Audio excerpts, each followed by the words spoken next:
It's time to record. It's time to talk a little bit about, well, I normally talk about whatever the hell I want to talk about. And give me a second actually. Okay, we're back. Okay. So that, if you couldn't tell, is another dragon. Yu-Gi-Oh! Seems to, not even seems to, does really love their dragons.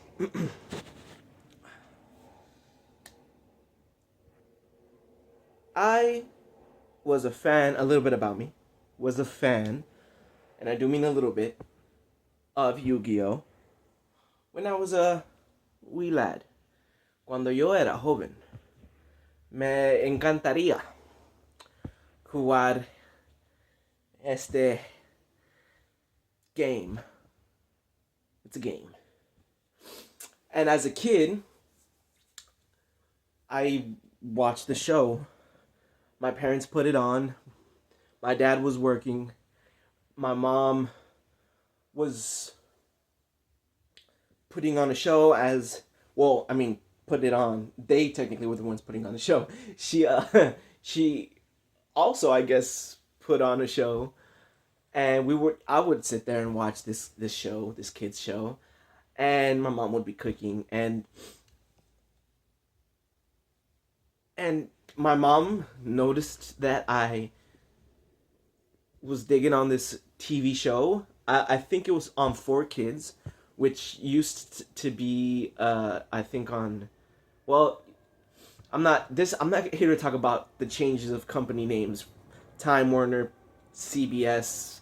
I'm not here to talk about that. Okay. So I would see it as a kid. My mom was responsible for taking me to the Toys R Us, and then lo and behold, when you go to the Toys R Us, you would see the Yu-Gi-Oh cards there in their packs and their sets. These days, I think kids go to Walmart. Of course, there's also your local card shops. I didn't go to those places. I don't even think Walmart existed back then, to be honest. So I would go to the Toys R Us, and it was so cool. I caught on. I was the demographic for Yu-Gi-Oh. They had just released in the U.S. the very first Yu-Gi-Oh and Kaiba starter decks, and you know your boy got both because again, my dad was working hard and my mom was cultivating, was nurturing the my interest in this fucking game, bro. And I cursed. Who cares? It's not like I'm even monetizing off of this. Fuck. Okay. Banned from YouTube. Cool. I'll be that. No, please actually pay me a lot of money. I want to get paid a lot of money. I'm gonna see if lowering the brightness on this will make it seem a little. Does that do anything for? I don't know. Just know that I have. So dark to me now. It like increases. Okay, so there's definitely a middle ground. Boop. Nope, that's not it. Okay. Anyways, so yeah, I got into the Yu-Gi-Oh at that young age, and then got a little competitive. I never, still not going to any card shops. Funny enough, the neighbor's kid also had a deck, and we dueled each other. Man, that was awesome. I won, and I thought I had to take one of his cards, so I did. I'll take that to the grave with me, man. I still feel bad about that. I legit robbed this kid, man. I robbed this kid of his Yu-Gi-Oh card, because that's what they did in the show. So, so when people get all up in their pants about setting a positive example for kids and they get mad about these shows, it's like, what if kids do them? It's not totally based on just lunacy. There is a little bit of merit to their messed up feelings about this stuff, because I did take that kid's card because I thought that's how the show went. I thought that's how you played. uh, okay. Can't do that now. You go play in these tournaments. Imagine me rolling up in these tournaments. I win a game and I'm like, I'll take your $300 card. That's just not.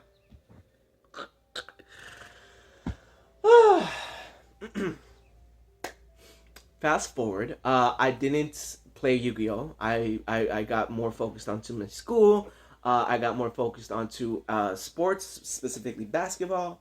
Obviously, I started to focus more on girls. Music became more a part of my life. I started to write poetry a lot, and then act and stuff like that. So I didn't really play Yu-Gi-Oh anymore. Um, I am 31 now, and about 2 or 3 years ago, I got back into Yu-Gi-Oh. I had gotten back into Yu-Gi-Oh at a point in my life where I didn't really have a lot going on. I was up until about 3 years ago. I was in this place where if you were to look at me, you would say, "Oh, he doesn't really have a lot going on. He's not really working towards anything. Um, his life doesn't really seem um, like if he's going to build anything." Uh, and that really wasn't a goal of mine. I really wasn't looking to build anything because I had just finished opening up a dance school, and I had closed that down. And then I was working GameStop. I was working other hospitality jobs like for a gym and for Denny's. Um, and so yeah, I mean, I was just kind of just surviving.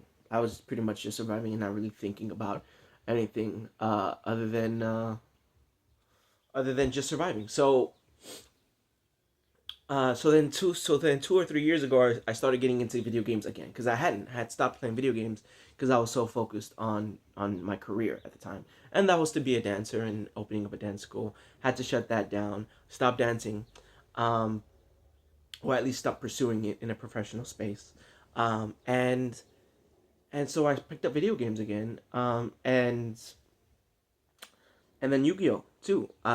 It just I got that itch. And so I like got back into it. Um, Thing is, I had first of all, what a surprise for me to have found out that 20 years later, and Yu-Gi-Oh is still going and and going strong.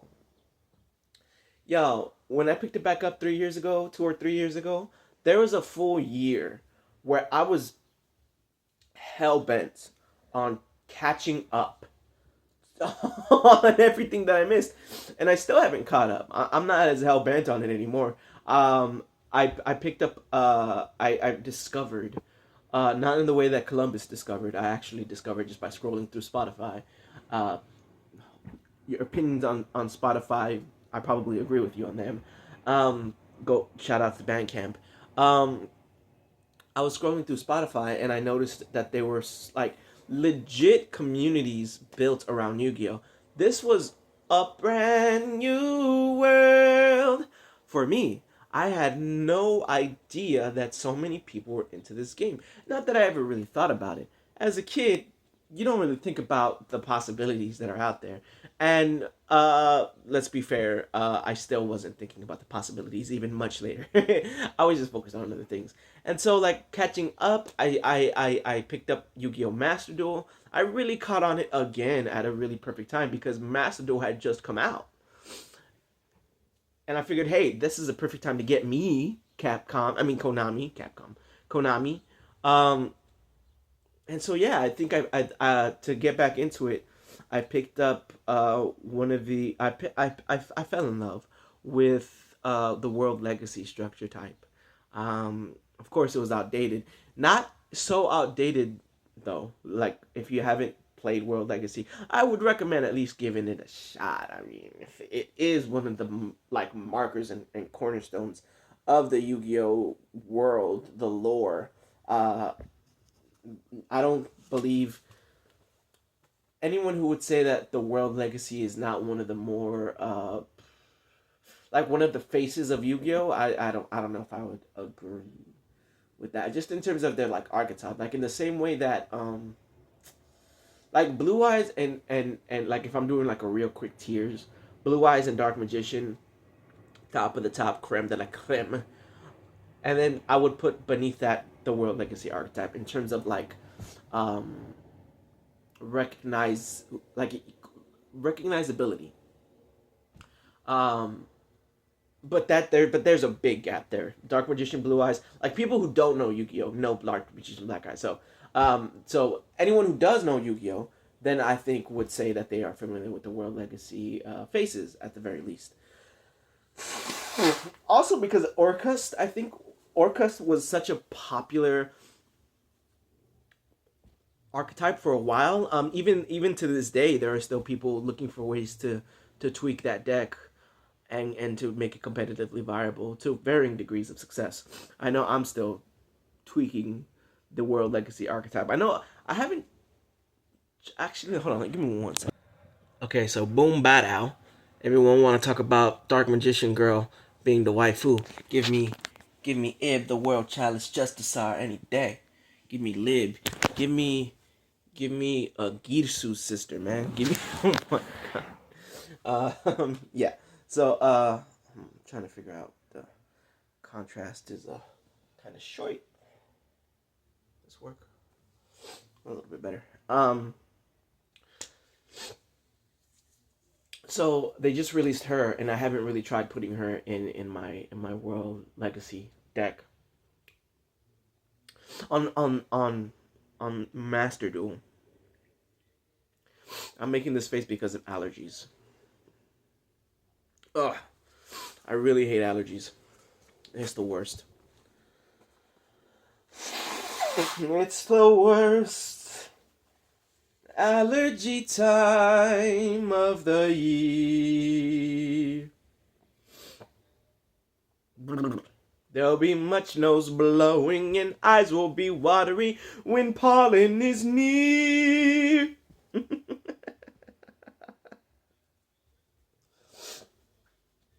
That's my song, the most allergy time of the year. Copyright, trademark TM. Kanye, don't you dare steal this one. With your bean bop boop. That's the type of shit I'm on. You wouldn't understand. Little tangent here. How can Kanye come out on Pablo talking about blah blah blah blah, and then Kendrick over here talking about blah blah blah blah, and everyone's just like, yeah, that's dope. That's dope. Oh, because I don't understand. Right. Because I don't understand. Okay, yeah, that's right. Back to Yu-Gi-Oh. Back to Yu-Gi-Oh. And I'm not gonna make this video long because I have to work later. So yeah, catching up on Yu-Gi-Oh has been crazy. They were just releasing. They're always releasing new sets, man. They're always releasing new cards, and it's exhausting to try to keep up with. Um, Alliance Insight is the one they're releasing, or maybe already released. And I checked out the Yu-Gi-Oh YouTube channel, the official one, and I watched the video streamer give a little insight as to the way that some of the key cards in the set are gonna play. Awesome removal. Some of the cards even give you optional removal, which is kind of how the majority of the meta is these days. So it seems like it's gonna be at least it feels meta-y. I felt that way about other cards before, where I'm like, oh, this might be a meta-ish style, and then it's just not picked up by the upper echelon of Yu-Gi-Oh gamers, of which I am not. I am definitely on the lower tier of Yu-Gi-Oh gamers. So I'm not giving any kind of meta advice. I'm just talking for Konami because they pay me. Yeah.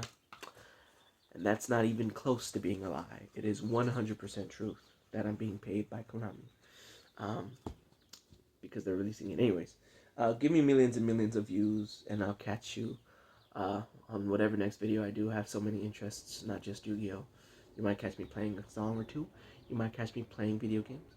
You might catch me creating another masterpiece. But until then, Hachu!